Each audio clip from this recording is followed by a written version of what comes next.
আসসালামু আলাইকুম। আপনারা যারা এই চ্যানেলে নিয়মিত যুক্ত ছিলেন তারা নিশ্চয়ই জানেন আমরা সবসময় সরকারি চাকরিজীবীদের পে স্কেল ও বেতন ভাতাদি নিয়ে সঠিক ও তথ্যবহুল হিসাব শেয়ার করে আসি। দীর্ঘ বিরতির পর আজ আবার আপনাদের সামনে হাজির হয়েছি অত্যন্ত গুরুত্বপূর্ণ একটি ব্রেকিং নিউজ দিতে বা ব্রেকিং আপডেট দিতে। আসছে ১লা জুলাই থেকে বহু প্রতীক্ষিত নবম জাতীয় পে স্কেল বাস্তবায়ন শুরু হতে যাচ্ছে, কিন্তু এই পে স্কেলের ভেতরে এমন কিছু তথ্য ফাঁস হয়েছে যা নিয়ে ১১ থেকে ২০তম গ্রেডের সাধারণ কর্মচারীদের মনে তীব্র ক্ষোভ আর অসন্তোষ তৈরি হয়েছে। কি সেই বৈষম্য আর ৩ ধাপে কিস্তি খেলার আসল রহস্য? আজ আমরা সেটি একদম সহজ হিসাবে দেখব। অর্থ মন্ত্রণালয়ের সূত্রে জানা গেছে, সরকার আগামী ১লা জুলাই থেকে নতুন পে স্কেল কার্যকর করতে যাচ্ছে।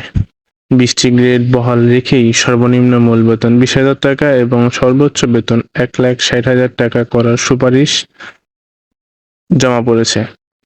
আপাতত দৃষ্টিতে এটাকে প্রায় ১০০ থেকে ১৪০% বৃদ্ধি মনে হলেও মূল পৃষ্ঠে রাখা হয়েছে বাস্তবায়নের ধাপে। সরকার এবার পুরো টাকা একেবারেই দিচ্ছে না, দিচ্ছে ৩টি ধাপে বা কিস্তিতে বলতে পারি। প্রথম ধাপ ২০২৬-২৭ অর্থবছর আপনার বর্ধিত বেসিকের বা মূল বেতনের ৫০% পাবেন। দ্বিতীয় ধাপ ২০২৭-২৮ অর্থবছর বাকি ৫০% বেসিক বা মূল বেতনের যুক্ত হবে।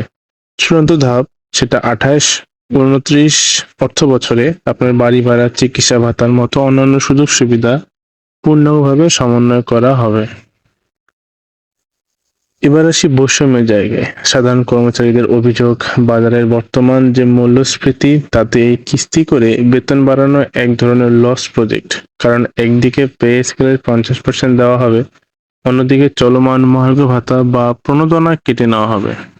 ফলস্বরূপ হিসাব করলে দেখা যায় নিম্ন গ্রেডের কর্মচারীর মূল বেতন মাত্র ১,০০০ থেকে ১৫০০ টাকার মতো বৃদ্ধি পেতে পারে, যা বর্তমান বাজারের সাথে এক প্রকার তামাশা। অথচ উচ্চ পদস্থ কর্মচারীদের বা কর্মকর্তাদের বেতনের অঙ্কটাও লাখে গিয়ে ঠেকছে। প্রিয় দর্শক, আপনারা যারা দীর্ঘদিন ধরে এই চ্যানেলের সঙ্গে যুক্ত আছেন, আপনাদের গ্রেড অনুযায়ী এই ৩ ধাপে পে স্কেল নিয়ে আপনাদের ব্যক্তিগত মতামত কি? আসলে কি নিম্ন গ্রেডের কর্মচারীরা বৈষম্যের শিকার হচ্ছে? কমেন্ট করে অবশ্যই আপনাদের মতামত জানাবেন। এখন থেকে এই চ্যানেলের নিয়মিত সরকারি চাকরি, পেনশন,